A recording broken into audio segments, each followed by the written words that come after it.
Assalamualaikum warahmatullahi wabarakatuh. Perkenalkan, nama saya Antika Nurhasana dengan NIM C2401221076 dari kelompok 6 Biologi Perikanan. Di sini saya akan menjabarkan mengenai materi yang telah saya dapat dalam praktikum reproduksi 2 ini, atau lebih dikenal dengan micro teaching.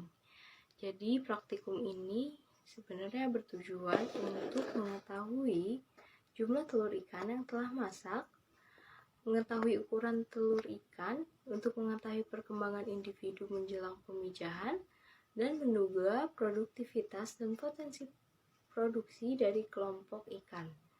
Nah, dalam sini bahasan utama pada praktikum reproduksi adalah analisis fekunditas dan diameter telur. Sebelum itu, akan saya jelaskan mengenai fekunditas. Fekunditas adalah jumlah telur masak sebelum dikeluarkan pada saat ikan memijah. Disebut juga sebagai fekunditas mutlak. Sedangkan fekunditas nisbi adalah jumlah telur persatuan berat atau panjang. Lalu juga ada fekunditas total, di mana fekunditas keseluruhan yang dihasilkan ikan selama hidupnya mulai dari reproduksi pertama kali sampai dengan terakhir. Lalu setelah fekunditas ada juga diameter telur.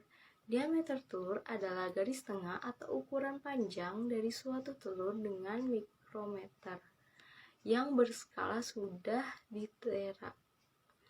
Fekunditas yang diameternya diamati yaitu berasal dari ikan yang mencapai tahap perkembangan yang sudah matang. Informasi dari TKG matang berguna untuk mengetahui tahapan perkembangan gonad serta mengetahui pola pemijahan ikan.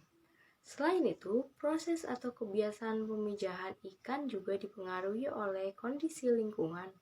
Sebagai contoh yaitu ada ikan lemuru yang berimigrasi ke dekat pantai untuk mengadakan pemanenan, karena salinitas yang rendah berpengaruh terhadap maturitas gonad, serta itu berpengaruh angin muson juga signifikan terhadap kebiasaan pemijahan.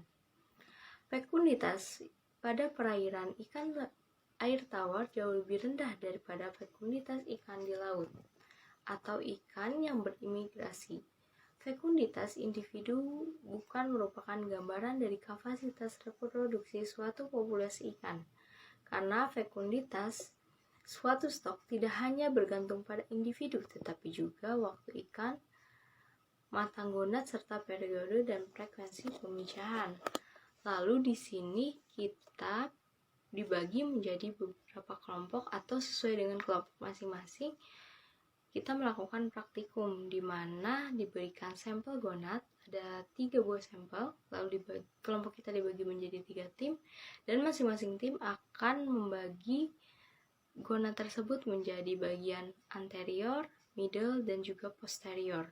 Setelah dibagi-bagi begitu, lalu si gonad itu akan diburai menggunakan aquades, lalu diambil sekitar 1 cc yang disimpan di kaca preparat dan ditutup menggunakan cover glass agar bisa diteliti atau diukur panjang ukuran gonad di dalam mikroskop. Dalam praktikum kali ini kita diperintahkan untuk mengukur 50 gonad per bagiannya. Lalu setelah itu kita harus mengukur panjang atau lebar diameter dari telur-telur tersebut. Ini adalah bagian yang paling rumit dalam penilaian histologis atau pengukuran histologis dalam TKG, karena dalam cara ini merupakan cara dengan metode histologis atau metode penelitian lebih jauh dibandingkan dengan metode morfologi, karena sangat menguras tenaga serta konsentrasi yang dibutuhkan juga harus super banyak. Pesan-pesan saya dalam praktikum reproduksi 2 ini yaitu saya jadi tahu lebih banyak mengenai diameter ikan dan ikan mana sih yang sudah matang telurnya. Setelah itu Semoga minggu depan mengenai makanan saya mampu jauh lebih paham lagi dari praktikum kali ini. Terima kasih, sekian micro teaching yang saya sampaikan. Wabillahi taufiq wal hidayah. Wassalamualaikum warahmatullahi wabarakatuh.